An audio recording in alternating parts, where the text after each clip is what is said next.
Right now at 10, sirens go off across Wisconsin as tornadoes touch down in the state. And the severe storms leaving a trail of destruction with strong winds bringing down power lines and tearing roofs off of homes. Our team coverage begins right now. This is News 3 at 10. And thanks for joining us tonight. Cleanup is underway in communities across Wisconsin as severe storms leave a trail of damage behind. Tonight, storms stretched from counties in our area to those in the northwestern part of the state. So far, one tornado has been confirmed in Spring Valley, Pierce County. This is along the Minnesota-Wisconsin border near Minneapolis. This video shows the damage done in that area. So far, no injuries reported anywhere in the state.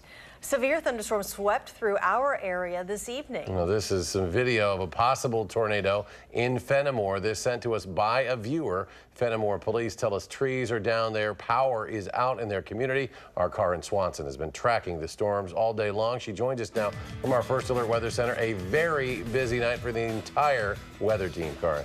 Boy, it sure has been. We've been watching those strong thunderstorms, some severe thunderstorms heading across the area, but now the strongest storms are into northern Illinois and heading off to the east-southeast. We still are left with a few showers and some isolated thunderstorms here across southern Wisconsin, but the main severe weather threat has shifted down to the south. Here are some of our storm reports from this evening. We had some numerous wind damage reports and one possible tornado report. That was north of the Monroe area in Monticello. This was a report of some roof damage as well as power poles snapped between Monroe and Monticello with some damage along Highway 69. Also had some reports of power poles snapped in the Rui area just after 6 o'clock this evening. Here's the latest on where some of those storms are located. The heaviest storms or the strongest storms are down to our south, but we do have one possibly stronger storm into the southeastern part of Grant County, just entering Lafayette County. Perhaps some brief heavier downpours of rain in that area.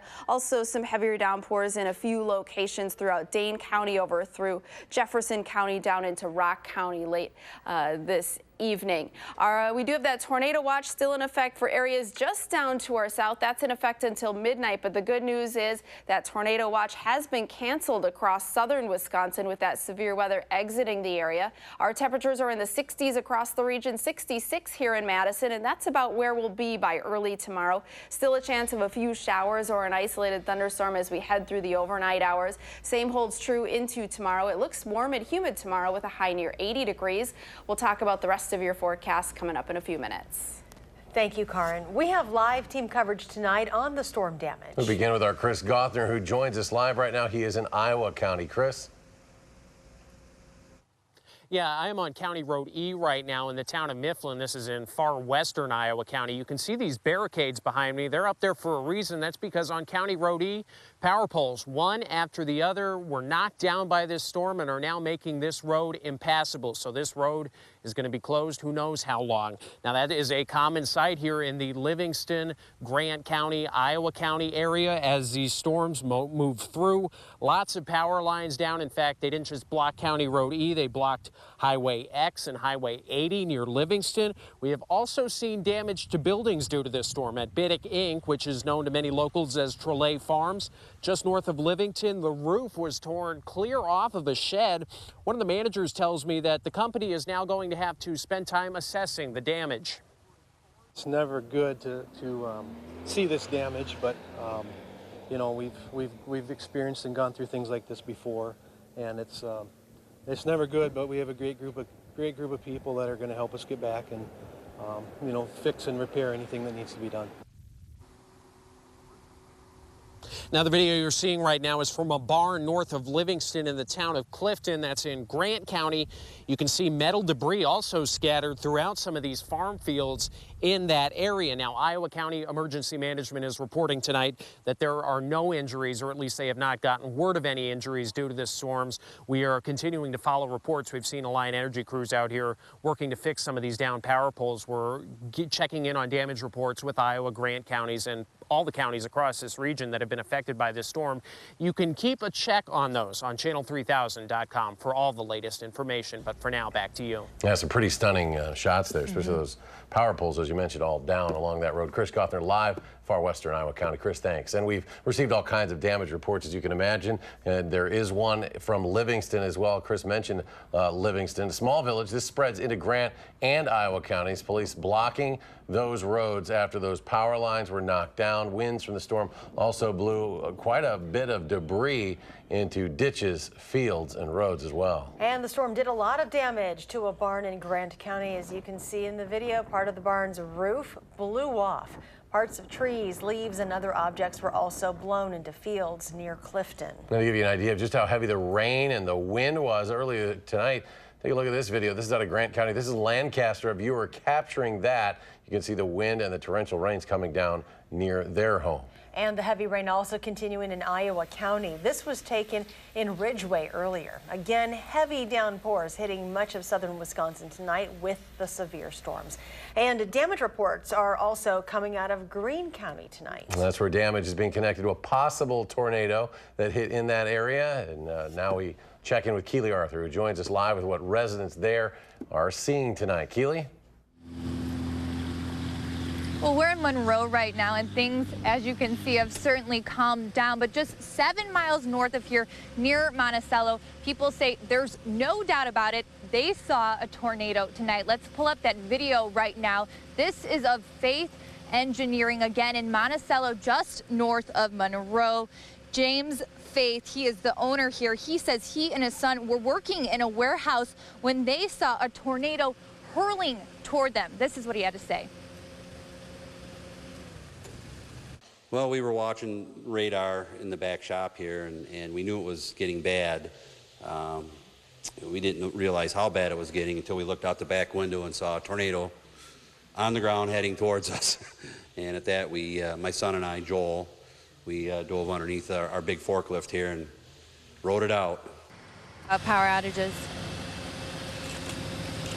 And that tornado that he claims happened there resulted in numerous roofs being ripped off, even a dumpster truck being thrown super far away from the engineering spot into a farm field. We also saw an overturned semi. And of course, with all of that, there are some power outages in the area, thousands actually being reported on Alliant Energy's website. We also saw the Red Cross here. They told us that they are responding to a house they said that was essentially demolished by this tornado or just very extreme wind gusts. But thankfully, we have not heard of any injuries in this area, which considering is pretty miraculous.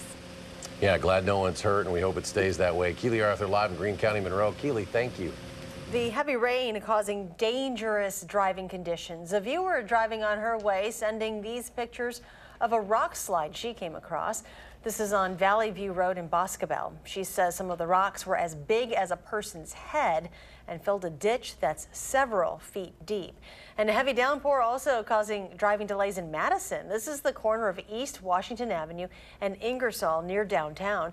Drivers there having to get through flooded streets. Tonight's weather forced a lot of cancellations around the southern part of the state. Madison's Concerts on the Square will now take place tomorrow. The Wisconsin Chamber Orchestra will perform around the Capitol at 7. Now, this was the first scheduled event of the season for Concerts on the Square, which typically runs every Wednesday through August 2nd. And Milwaukee's Summerfest also canceled tonight's big fireworks show. This is the first day of this year's edition of Summerfest. The fireworks instead will take place tomorrow night, things starting at about 9:30. And we do have several pictures of the damage from tonight's severe storms from viewers all over southern Wisconsin. You can find them on our website, channel3000.com. And be sure to download our First Alert weather app to monitor severe weather. We have updated information right at your fingertips. So stay safe and informed with News 3. Still ahead tonight at News 3 at 10. Disagreements over funding for roads and schools continue to delay Wisconsin's state budget. And what you need to know about the new security measure you may see if you're on an international flight headed to the United States. News 3 at 10 is back right after this.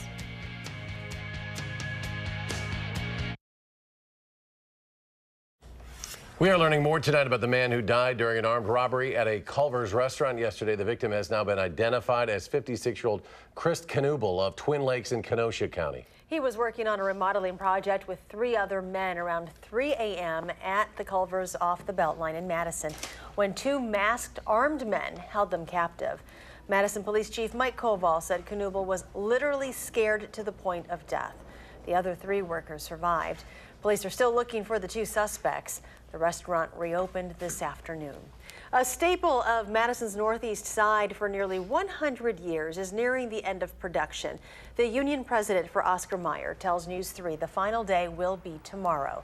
The company is not planning anything special that day, but will hold a larger event when the plant closes at the end of July. Meanwhile, Wisconsin lawmakers are pushing to reach a deal on the state budget. Republican leaders met with the governor this morning and emerged saying they were considering new ideas when it comes to transportation.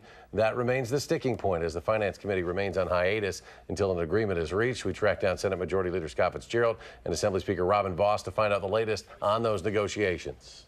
We're still talking about other things other than a gas tax and vehicle registration fees. So we're talking about other things. I think people are open to each other's ideas. I think the Assembly's position has consistently been that the level of bonding that the governor proposed and then was increased by the Senate, unfortunately, is not a sustainable level. Lawmakers would not elaborate on those other ideas they're considering, but late today, the Senate's Chamber of Commerce the state's Chamber of Commerce put out a statement noting opposition to a possible new tax on heavy trucks. The United States is rolling out new safety rules on flights, demanding that airlines around the world step up security measures. Passengers coming into the United States will notice the changes the most. Some of the big changes include increasing security protocols around aircraft and passenger areas and heightened screening of electronic devices. The extra security comes as U.S. intelligence indicates terrorists are determined to get bombs on passenger planes by using laptops to hide explosives. The more security they do, the better. If it's a little more inconvenient, well, people just need to get used to it. There's a lot of stuff going on in the world. I'd rather be safe than sorry, so they can do whatever they want. In March, the Trump administration banned large electronics in the cabins of airplanes traveling to the U.S. from 10 airports in Africa and the Middle East. The administration had threatened to expand that ban. The new rules are seen as a compromise. More Republicans are going against their party's health care plan, and Democrats say they could make the difference. We believe we can fix the Affordable Care Act and make it more affordable for people across the United States if we do it on a bipartisan basis.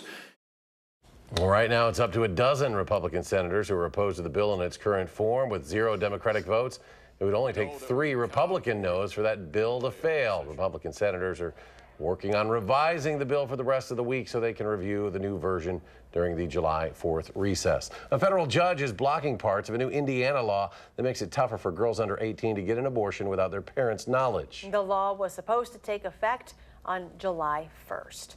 The biggest terminal in the port of LA remains closed tonight after a global cyber attack. Maersk, the Danish shipping company that works out of the port, confirms it was hit during yesterday's massive attack. Hackers crippled more than 2,000 computers around the world and are demanding users pay ransom to get control back. Europe, the United States, and Australia all hit, with power grids, government offices, and grocery stores targeted. City leaders in Minneapolis are gearing up for a controversial vote. Some want to raise the minimum wage to $15 an hour for all workers. As it stands now, the ordinance does not contain any tip credits for businesses, which is a big point of contention. That means businesses, namely restaurants and bars, would have to pay their employees that $15 an hour on top of the tips they make. The vote is set for Friday.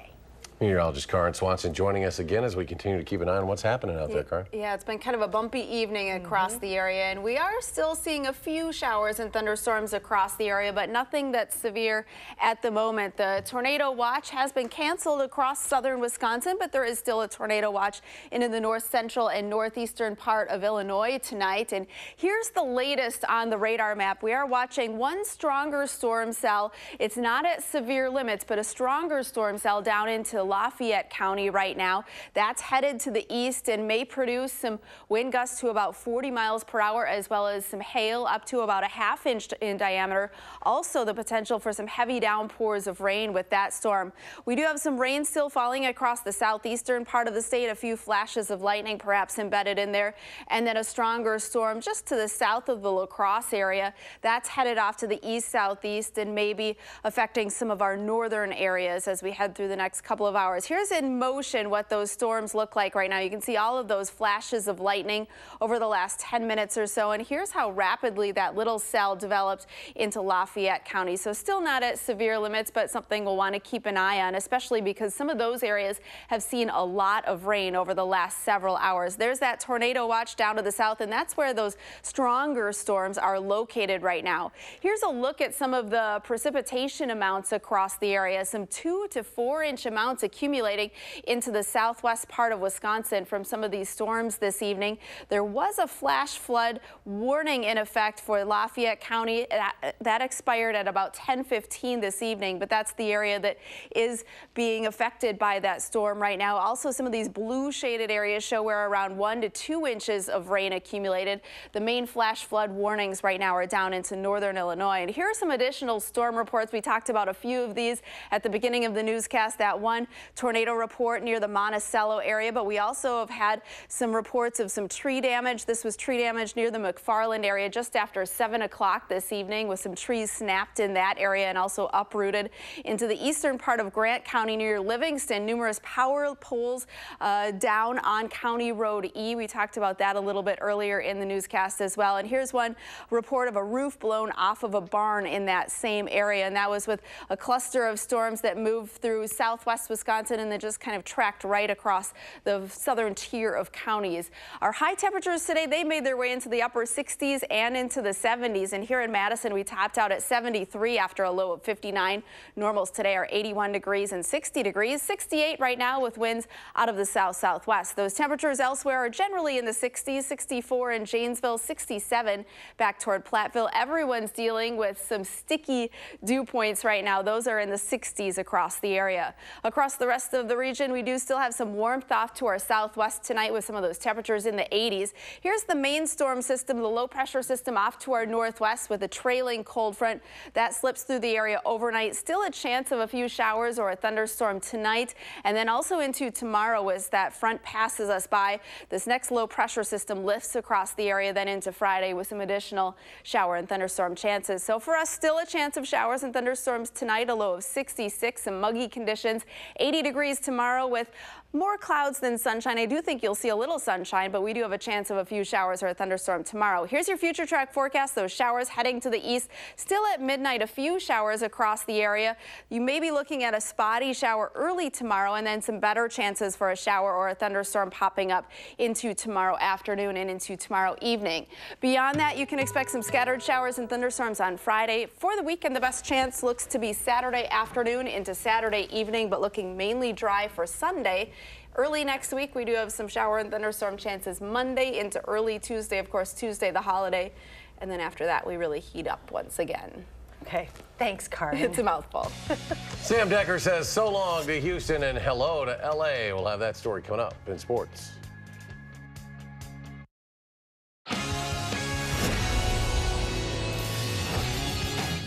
The Brewers play in Cincinnati again tonight after a wild home run derby last night. They hope their best starting pitcher, Chase Anderson, can restore some order tonight. But in the second inning, Anderson is hitting, and after he strikes out, he grabs his side, and that's bad. A strained oblique. We'll see how much, if any, time he has to miss. 3-3 game in the eighth. The Reds' Adam Duvall hits a shot to third. Travis Shaw makes the stop but can't make the play. Billy Hamilton scores. Final score, Reds 4, Brewers 3. The Cubs season continues to go sideways. Tonight in Washington, Chris Bryant catches the pop-up at third, but steps on the third base bag, twisting his right ankle. He had to leave the game. It's a mild to moderate sprain. Cubs lost to the Nationals 8-4 to stay a game behind the Brewers in the National League Central. Earlier today, the Cubs, well, about half the Cubs team went to the White House to visit President Trump and recognize the Cubs World Series win in 2016. The Cubs presented the president with a personalized Cubs jersey and a Wrigley Field scoreboard placard with 45 for the 45th president.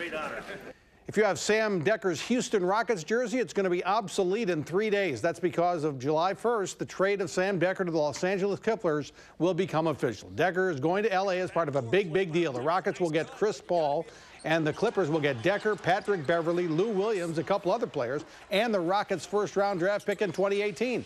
Decker played 77 games for the Rockets last year, averaging 6.3 points a game, but now he's going to the Los Angeles Clippers in a trade for Chris Paul.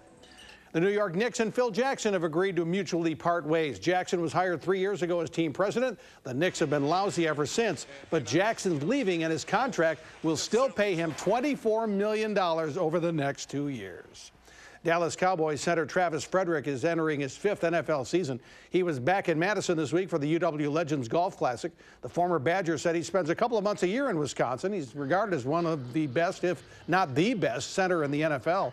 Frederick snapping to and blocking for Dak Prescott and Ezekiel Elliott, who were great last year. Now, the expectations on the Cowboys go way up after a run to the playoffs.